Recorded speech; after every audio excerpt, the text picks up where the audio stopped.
उसको छोड़े, विभू जी हमारे साथ जुड़े हैं, मुझे लगता है कुछ सार्थक चर्चा होगी, तो उनकी बात हम सुनते हैं। विभू जी अच्छे जानकार हैं पंचांग आदि के विषय में, तो जो भी उनका प्रश्न हो, विभू जी स्वागत है, आप अपनी बात रखिए। नमस्ते आचार्य जी। मैं जो प्रश्न पूछना चाह रहा था, मैंने आपसे व्हाट्सएप में भी पूछा था कि कुछ लोग वैदिक काल के ऐतिहासिक कालक्रम को निर्धारित करने के लिए कुछ तर्क रखते हैं, जिनमें से एक तर्क जो उनका था वो ये भी था कि ऋग्वेद में लोहे के लिए कोई शब्द नहीं है, लेकिन अथर्ववेद में है। तो उसको वो इस तरह से कहते हैं कि मतलब कालक्रम में रखते हैं वेदों की प्रक्रिया को या वेदों के गठन की प्रक्रिया को। इस पर मैं आपके विचार जानना चाह रहा था। जी, ये आपका बहुत सुंदर सार्थक प्रश्न है, ये सभी लोगों को जानना समझना चाहिए। तो ये हमारे सभी साथी ध्यान रखें, ये खुला सत्र केवल इस अर्थ में है कि जैसे सायंकालीन सत्र में हम उसी वेद मंत्र की चर्चा करेंगे या व्याकरण की कक्षा में जो प्रकरण चल रहा है उसकी चर्चा करेंगे, यहाँ पर हम धर्म संस्कृत से संबंधित कोई भी प्रश्न कर सकते हैं, परंतु कृपया राजनीति और विवादित विषयों को न उठाएं। आपका ये प्रश्न बिल्कुल उचित है।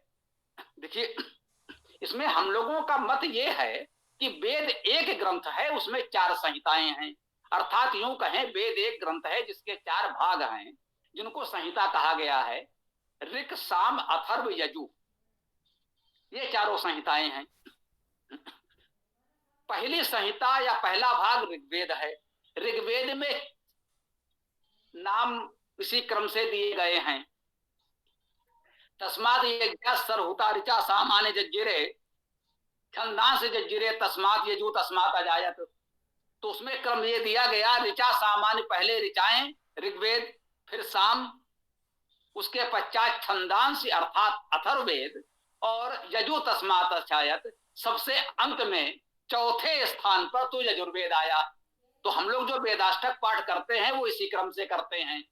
अब इसमें कोई चाहे तो ये प्रश्न तो कर सकता है कि इस मंत्र में छंदांश कहा गया है, अथर्व नहीं कहा गया है। यह उचित प्रश्न है, इस पर तो विचार किया जा सकता है कि इस मंत्र में या और भी बहुत से मंत्रों में छंदांश आदि शब्दों का प्रयोग हुआ है अथर्ववेद के लिए, ऐसा हम सभी लोग आज मान रहे हैं। कोई ये कहे कि आप छंदांश को अथर्ववेद क्यों मान रहे हैं, तो ये प्रश्न हो सकता है, जिसका हो सकता है बहुत उचित उत्तर मैं अभी न दे सकूं।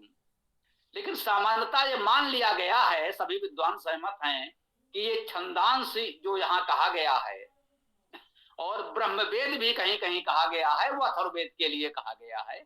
हाँ, इससे इतना तो निष्कर्ष निकलता है कि उस संहिता का अथर्व नाम संभवतः बाद में पड़ा हो, पहले उसे हम छंदस या ब्रह्मवेद के रूप में जानते रहे हो, और बाद में किसी कारण से उसे अथर्व के नाम से जाना गया हो, और वो नाम इतना प्रचलित हो गया कि अब लोग उसी नाम से जानने लगे। इसको इस प्रकार भी समझ सकते हैं, इसे यजुर्वेद बहुत प्रचलित है, अभी भी है। तो सामान्यतः हमने देखा गुरुकुलों में जो यजुर्वेद का अध्ययन होता है उसे माध्यंदनी शुक्ल यजुर्वेद संहिता कहा जाता है, लिखा जाता है। बोलचाल में सामान्यतः वो लोग माध्यंदन कह देते हैं, हमारा अनुभव है, हम भी कह देते हैं, वो भी कह देते हैं, कोई माध्यंदन। तो माध्यंदन एक ऋषि का नाम है जिसने, कह सकते हैं, उस संहिता का एक अंतिम संपादन किया, जिस रूप में आज हम उसे पढ़ रहे हैं। जो भी उनका योगदान रहा हो, तो माध्यंदन ऋषि का नाम उसके साथ जुड़ा हुआ है, तो उसे माध्यंदन संहिता कहा जाता है। वैसे है तो वो यजुर्वेद, उसमें भी शुक्ल यजुर्वेद। तो जैसे ये माध्यंदन संहिता कहा जा रहा है, वैसे ही जो पहले छंदस या ब्रह्मवेद कहा जा रहा था उसको अथर्ववेद कहा जाने लगा। ये तो संभव है कि अथर्ववेद शब्द तो उस मंत्र में नहीं आया, परंतु स्पष्ट रूप से पहले कहा गया ऋचा सामान्य जज्जिरे, फिर कहा गया छंदांश जज्जिरे तस्मात, उसी से पहले ऋचा सामान्य, जिससे ऋचा और साम उत्पन्न हुए, उसी से छंदस उत्पन्न हुए, और उसी से यजु तस्मात अजायत, फिर यजुर्वेद उत्पन्न हुआ। यजुर्वेद चौथे स्थान पर है, तो अथर्ववेद को चौथे स्थान पर या बाद में उत्पन्न हुआ मानने का तो कोई कारण मेरे विचार से नहीं बनता। अब रह गई बात किसी जानकारी, किसी शब्द के आने की, तो ये तो बहुत ही हास्यास्पद होगा कि किसी पुस्तक के 4 भाग हैं या रामायण में 7 कांड हैं, कोई कहे कि लंका कांड में, युद्ध कांड में या उत्तर कांड में ये बात आई है जो बाल कांड में नहीं आई, तो ये बाद में लिखा गया होगा। ये तो तर्क उचित नहीं है कि भाई अयोध्या कांड में ये बात आई है या किष्किंधा कांड में, सुंदर कांड में ये बात आई है जो बाल कांड में तो नहीं आई है, आएगी भी नहीं, आने भी नहीं चाहिए।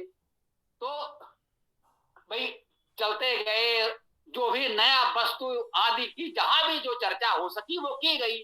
साबिस पक्षी या वस्तु का उल्लेख यहां पर है, वहां नहीं है।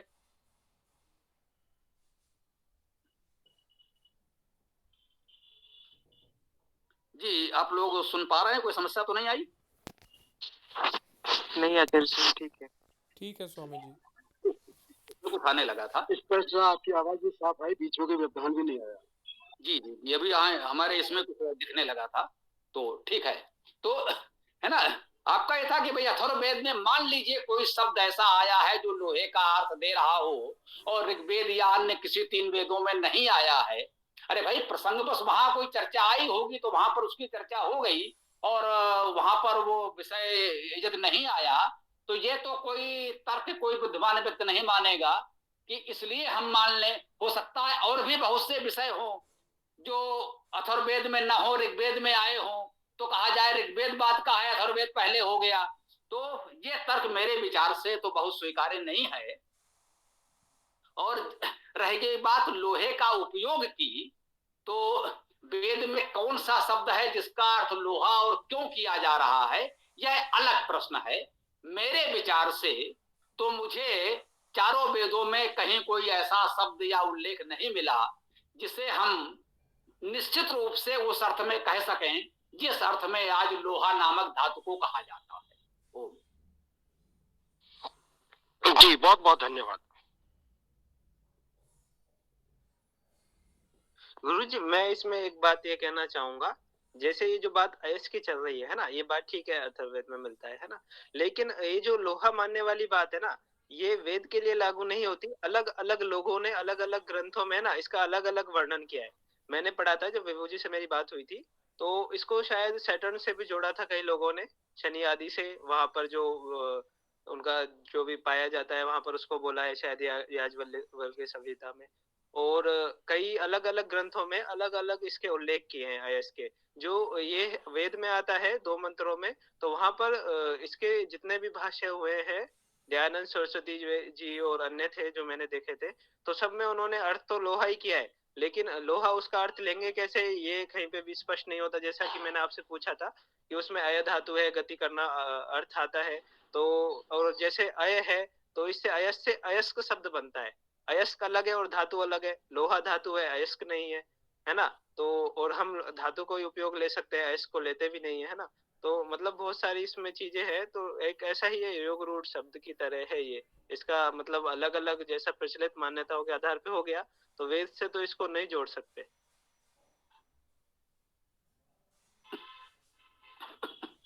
बहुत सुंदर पुलकित जी, हमें आप लोगों से यही अपेक्षा है कि हमारे ये युवा साथी इसी प्रकार से गंभीरता से अध्ययन विवेचन करें, तो मुझे लगता है हमारा परिश्रम सार्थक है। विभू जी कुछ कहना चाह रहे हैं, स्वागत है, बोलिए। हाँ विभू जी, एक थोड़ा हो जाए, मैं आपसे निवेदन करना चाह रहा हूँ कि क्या इस पंचांग को लेकर आप कोई एक लघु पाठ्यक्रम बनाकर दे सकते हैं जो हम लोगों को पढ़ा सकें, उसमें आपका भी सहयोग हो, उनको प्रमाण पत्र दिया जा सके। जैसे कानपुर विश्वविद्यालय में एक वेद शोध पीठ की स्थापना हो रही है, हो गई है मान लीजिए आप, वो संदेश भी वेदायन आदि में डॉक्टर उमेश पालीवाल जी ने दे दिया है कि उसके वेद शोध पीठ की स्थापना कानपुर विश्वविद्यालय कर रहा है। तो उसके अंतर्गत हम लोग वेद, व्याकरण,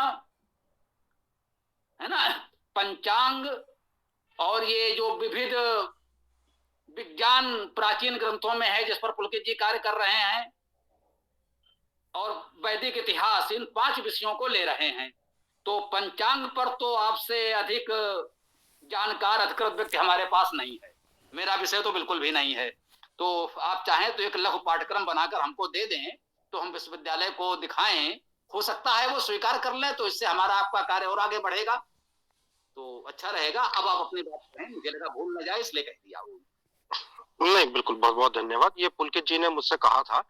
तो एक्चुअली अभी हमारे 2 व्हाट्सएप समूह चलते हैं। एक पहले चलता था, एक आजकल जो चल रहा है वो वैदिक ज्योतिष पाठ्यक्रम ही है, जिसमें आचार्य दार्शनीय लोकेश जी प्रति सप्ताह एक पाठ डालते हैं और उसमें लगभग लगभग 60 पाठ हैं।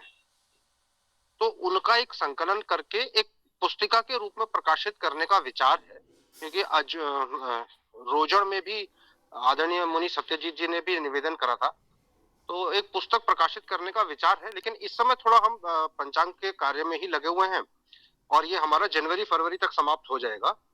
पंचांग प्रकाशित होकर फिर वितरण हो जाएगा, तो उसके बाद फिर पाठ्य पुस्तक के क्रम में लगेंगे और अगले वर्ष इस पाठ्य पुस्तक को जरूर प्रकाशित करेंगे। जी, बहुत सुंदर। और ये आप चाहें तो इतना कर सकते हैं कि जो भी सामग्री है व्हाट्सएप पर आपने दी है, तो हम लोग पूरा संकलित नहीं कर पाए हैं, इसको एक साथ आप व्यक्तिगत रूप से हमको भेज दें, तो शेष कार्य हम लोग आगे बढ़ा लेंगे। जो जहां है जैसा है उनको हम कुलपति जी को फॉरवर्ड कर देंगे, लो भैया इसको देखो, पढ़ो, समझो और करो। ये तो हो ही सकता है।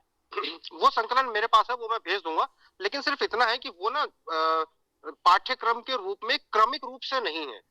व्हाट्सएप ग्रुप में जैसा जैसा विषय आया वैसे वैसे पाठ आते रहे, तो क्रमिक रूप से नहीं है। बाद बाकी वो है, पूरा संकलन है मेरे पास, मैं समूह में प्रेषित कर दूंगा।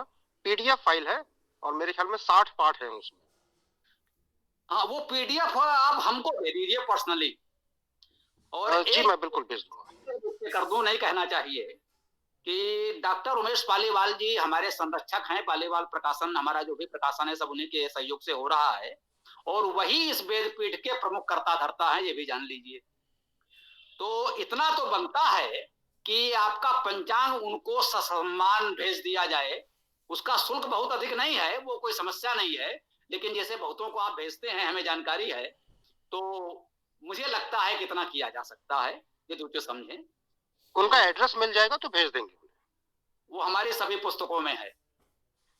ठीक है, मैं वहां से लेकर के उन्हें भेज दूंगा। हम दे देंगे, कोई समस्या नहीं है, वो आपको दे ही देंगे। एक बात मैंने कहा, पालीवाल प्रकाशन, पालीवाल भवन ही है, बड़नगर कानपुर, जो भी, वो दे देंगे हम आपको।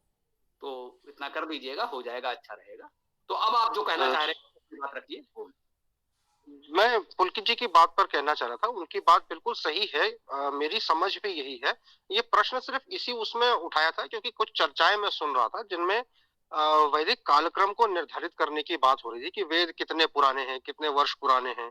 तो उसमें ऐसे ऐसे विचार आते रहते हैं, तो जिन चीजों के बारे में शंका होती है वो मैं पूछ लेता हूँ और स्पष्टीकरण हो जाता है, तो उनको जवाब देना तो जब मौका मिलेगा तब जवाब दे देंगे, लेकिन खुद में अगर स्पष्टीकृत रहे व्यक्ति तो अच्छा रहता है। भाई इसीलिए मैंने ये प्रश्न रखा था।